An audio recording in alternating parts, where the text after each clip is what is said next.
Welcome to Beyond the Balance Sheet, the podcast that helps advisors, clinical professionals, and affluent families understand the complexities of issues related to our mental, physical, and emotional well-being. Our co-hosts, Arden O'Connor and Diana Clark, will interview a series of guests on a range of topics, providing informative content and practical tools for professionals and families to consider. Here are your hosts, Arden and Diana. Hi, everyone, and welcome to another episode of Beyond the Balance Sheet podcast. I am so excited. This is a first for our podcast. I am joined live with my co-host, Diana Clark. We are here in Vermont, joined by our favorite friend on the wall. I haven't named him yet, but it's a pig in the artwork. And excited to have Tom McCullough on our podcast today. Welcome, Tom. Thanks very much, Arden. Glad to be here. We're excited to host you. So for our listeners today, I thought I'd give a little bit of your background. So Tom is the chairman and CEO of Northwood Family Office, a multi-family office, one of the first that was created in Toronto. He has a boutique practice that's comprehensive, confidential, and customized to meet high net worth client needs. He is also the author of a book, or two books actually, one called Wealth of Wisdom, the top 50 questions wealthy families ask. I have to say, I love that because I tend to learn in bullet points and question and answer format more than long paragraphs. So I have a sense of how that book would be formatted just perfectly for a reader like me. And the other book is Family Wealth Management, 7 Imperatives for Successful Investing in the New World Order.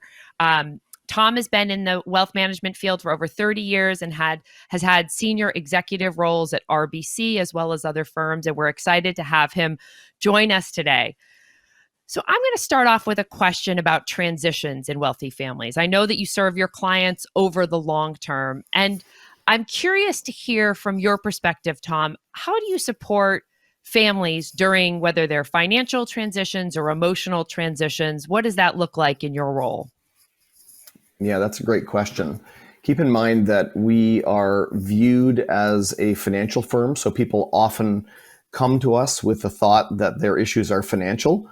But of course, you would know very well that as you get into it, you realize there's many, many deeper strands than just financial. So, what kind of turmoil and transitions are we talking about here? It could be emotional turmoil that is driven by family dynamics. So tension, disagreements, rejection, parent-sibling relationships, Christmas. It could be many things.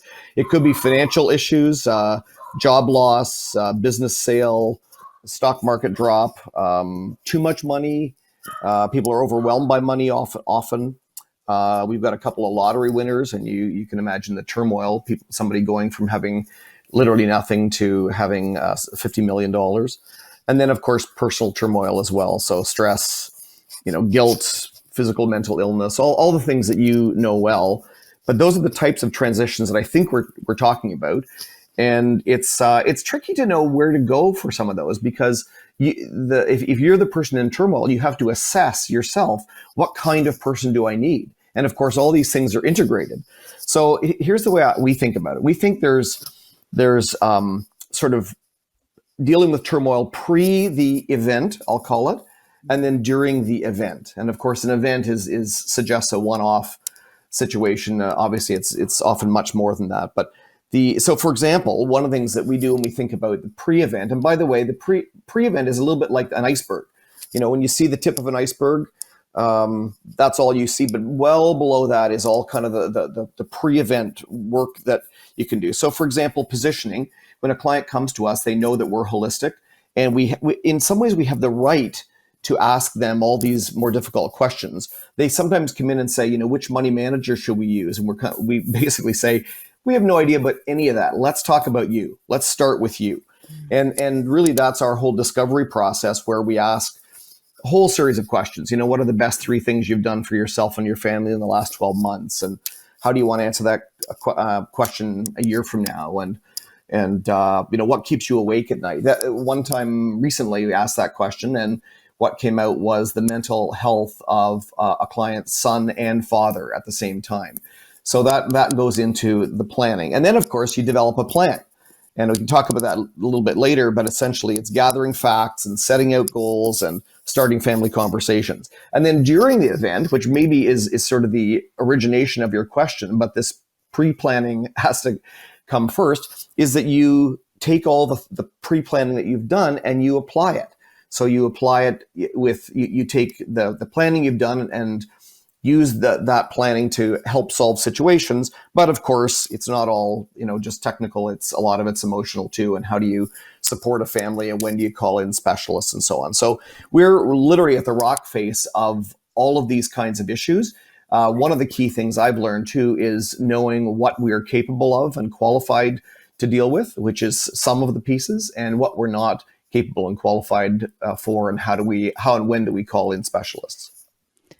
Tom, that's a great answer and a comprehensive one. One question comes to mind, because I think it is interesting to hear that you have this inventory of questions that are beyond the financial realm when you're doing the discovery process with families. Do certain families come in and question, why are you asking me these questions? Or we thought we were coming to you for financial advice. Do you need to be involved in this? And how do you handle that? Because I think that's a big fear from advisors that we work with, that they will look like they're overstepping their bounds by getting too far into the personal, unless the client has invited them into that conversation. I get this question all the time. People say, how do you get people to disclose sensitive information to you, whether it be financial or whether it be personal? And I think they're always shocked to hear me say it's not an issue. I think there's several reasons for it. I think perhaps we've developed some knack of building trust early on, but I think mostly it's the structure of the organization and the way we set ourselves up. We don't sell anything. So it's a little bit like the difference in a conversation you'd have between talking to your doctor and talking to a pharmaceutical salesman. One of them has a particular agenda to sell that particular pharmaceutical, and your doctor theoretically is there to help advise you on your situation. So we position ourselves at the very beginning of the relationship, even before people become clients, to say, we are your family office and we will look after all of these areas, and we don't sell anything. We're objective. So that already brings people into a zone of trust. And I can't tell you the number of times that people have said to us in the very first meeting we've ever had with them, or at least the very first discovery meeting, I've never told anybody this before, and they will tell us about a situation that will have relevance to their personal situation and or their financial situation. Now, of course, it's like layers of the onion. As we become more trusted, as we spend more time, more of the layers of the onion will come off and more will be exposed. But it's very interesting, because we're not positioned as a niche advisor. We do financial, we do investments, we do tax, we do insurance.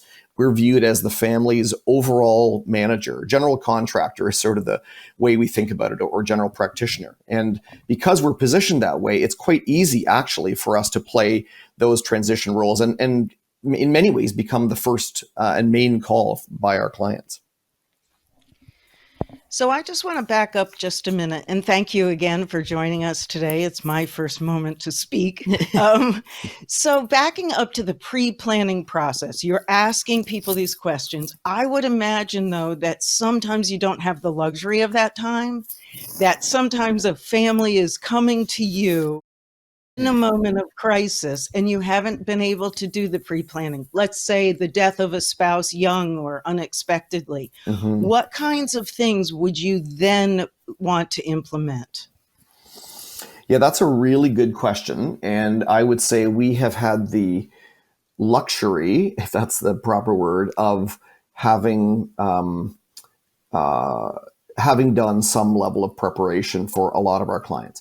But I'll give you a couple of examples of families who, for example, a recent client who is recently divorced and talked to her accountant and said, I need help. That client came to us and we, there's several pieces of this. There's the actual technical work that needs to be done, but mostly the first connection is making a personal connection. How can we help? What do you need? What kind of reassurance do you need that things are going to be okay or they can be handled? And so we'll tick through with them, what are the things that are most concerning to them? Some of them we can answer and look after. So for example, often people are worried about, will I have enough money? And we can answer that. We call it fact-based decision making. We can bring an answer, and people don't always take the answer because they're in emotional turmoil. It's difficult to think rationally when irrational things are happening around you. But the more facts we can bring to a situation over the course of time, they wash over people, and people begin to realize that yes, this is true. I am going to be okay on that level. We also, in several situations have, where it seems appropriate, connected one of our clients in that situation with another client in a similar situation who's been through it. That's happened with family suicide. It's happened with divorce. And of course, both clients have to agree, and it's not the be all and the end all. It's really at a support level just to realize that they're not alone. And then, of course, depending on how serious and how urgent the situation is and how far out of our depth we feel, we will bring in specialists into those situations. So it's a bit play it by ear, but the more planning we can do ahead of time, obviously the better. And when you think about planning in the context of life events, there are certain life events we know are going to happen. We've talked about one that may or may not happen in divorce. But if we think about planning as it applies to aging parents, and planning applying to, maybe you have a child with a substance use disorder or some type of learning disability, how do you think about it in those contexts? One would be something that we all know is going to happen. Our parents are going to age and likely their needs are going to change. And the other would be more in the category of it could be something that could happen. And if it does, there's really going to be a specialized set of resources needed. How do you help clients plan for that? Yeah, great question. You'd think that in things that are going to happen, you're going to get old, you're going to die at some point. Some of those things are quite predictable. So you'd think to yourself, well, why don't we at least plan well for all the predictable things, and then be resilient and have other preparations for things that we don't know are going to happen. My experience is most people don't even plan for the predictable ones.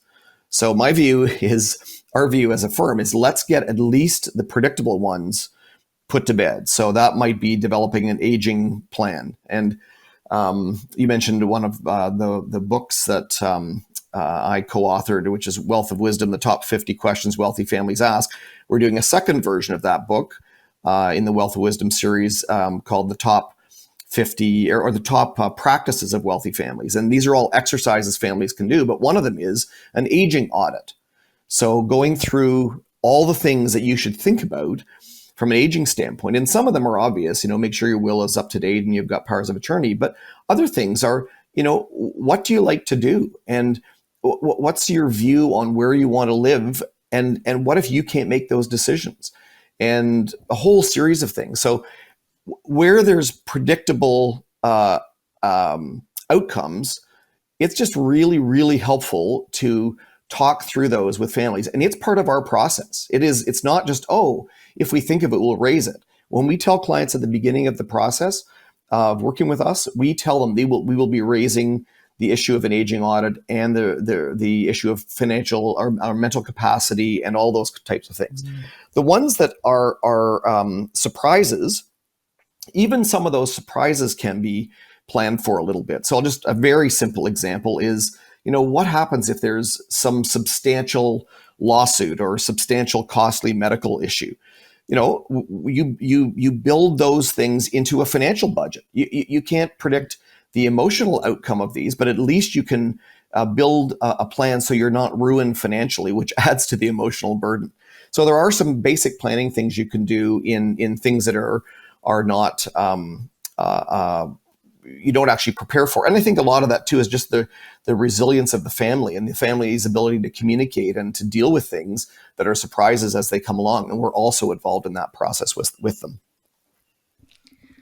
I love how involved you are in the various domains of being a human, but I also know in my own experience, and as a person who probably should be doing a really thorough aging audit at this point, I'm a little resistant to doing that. And I have clients who are very resistant to talking about that kind of planning.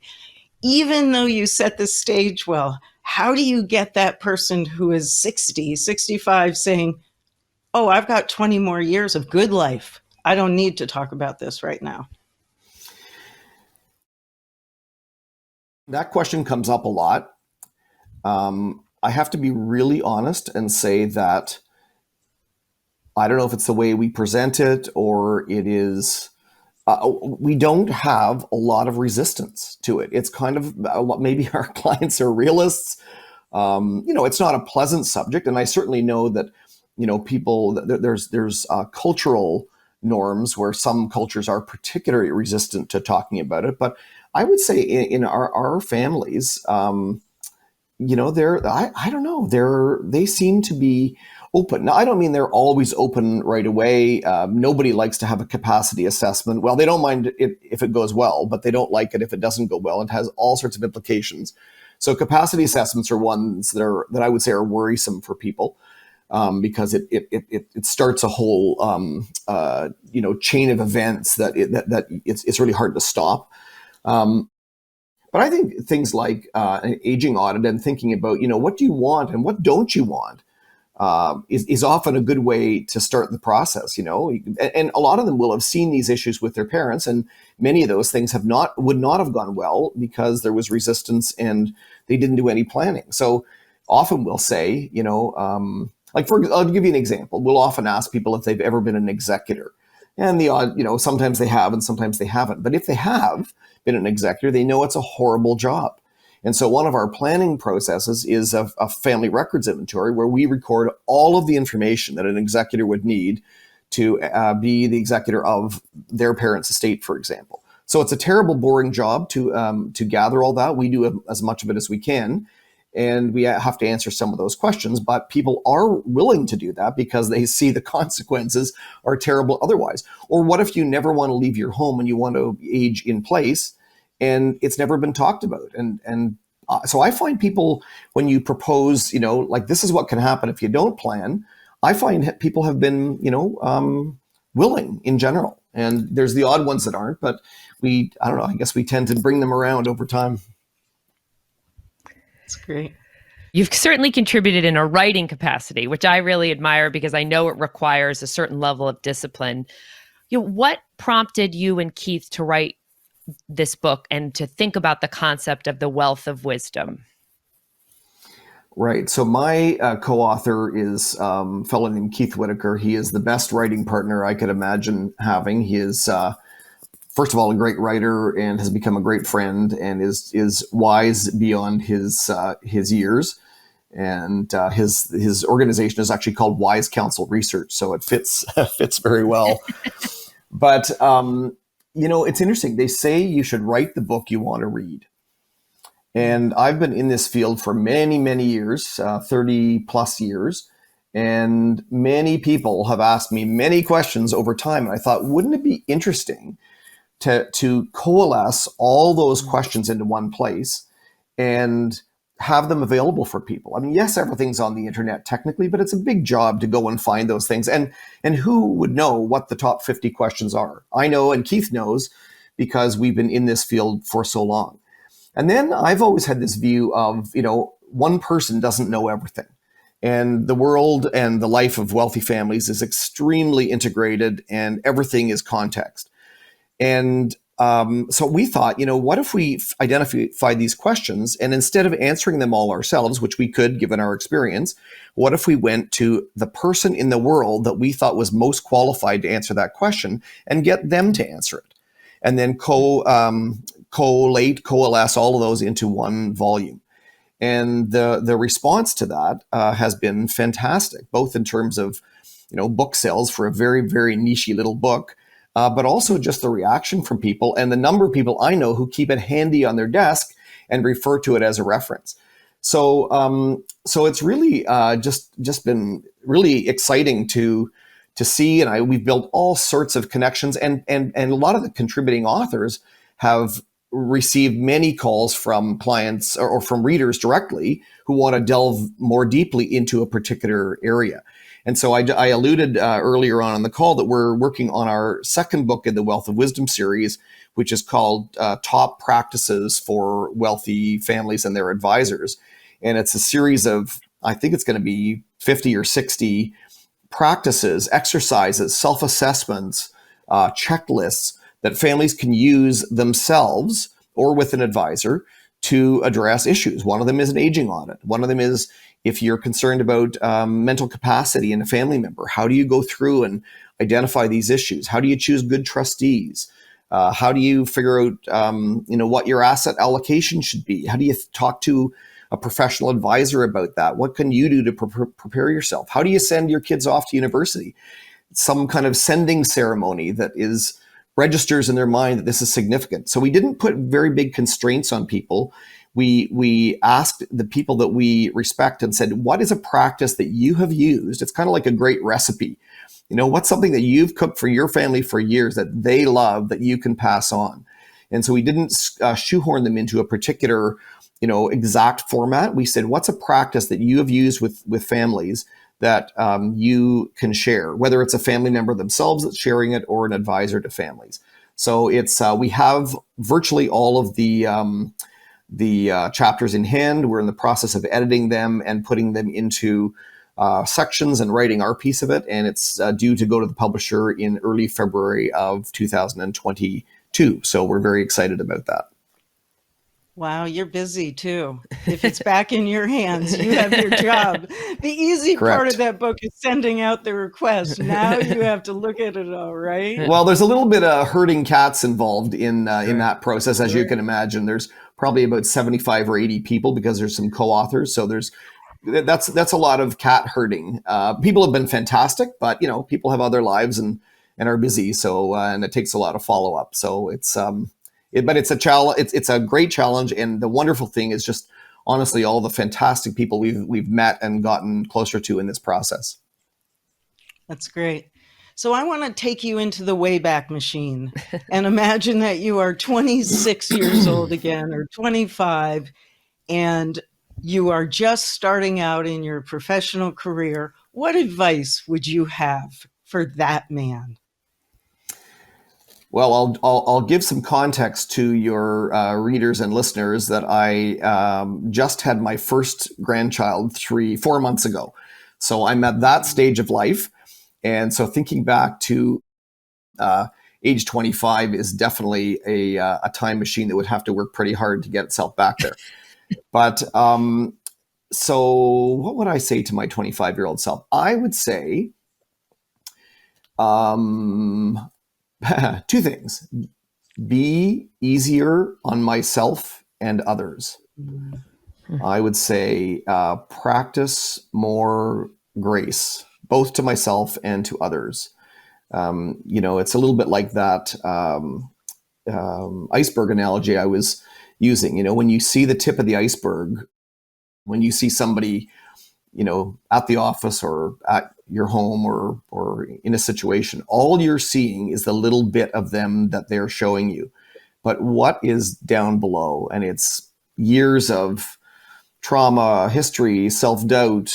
They had a bad morning, all these things. And I just think that the world would be a better place with more grace given to others, certainly, and to myself. It's funny. I don't know why this sticks in my mind, but about 15 years ago, I was crossing the street in Toronto where I live, and a truck, a woman stepped off the curb and maybe on a yellow light, and she probably shouldn't have. And a truck was coming around the corner and jammed on his brakes, and they each gave the other the finger and walked on. It was a 5-second interchange. And I've thought about that since, that what made them both react so strongly to that little tiny, uneventful mistake that probably each of them made. And it's that huge thing underneath the water that all of them carry. And I just think that if we all responded to each other with more grace, myself included, would be better. Second thing I would say, and I'll answer quicker on this one, is take more risks. Some people would think I probably have taken risks. I started a business 18 and a half years ago, left a corporate job, senior corporate job, to start a business. So that's one risk, but I would take more. Life is more interesting and exciting, and you develop further. So I would take more risks and advise people to do the same. Those are great lessons to end on. I love the idea of practicing grace not only towards others, which feels always good to say, but to yourself, because my experience has been they're inextricably linked. If I'm more graceful towards myself, it's much easier to experience that to others. So thank you, Tom, for your wisdom, your thoughtfulness. We really appreciated having you on this morning. Thank you, Diana, for joining me live here in Vermont. And thank you to our guests for tuning in to another episode of Beyond the Balance Sheet podcast. If you're so inclined, please give us a positive review and a 5-star rating on your podcast platform of choice. And we hope you'll tune in to our next episode. Thank you. Thanks very much.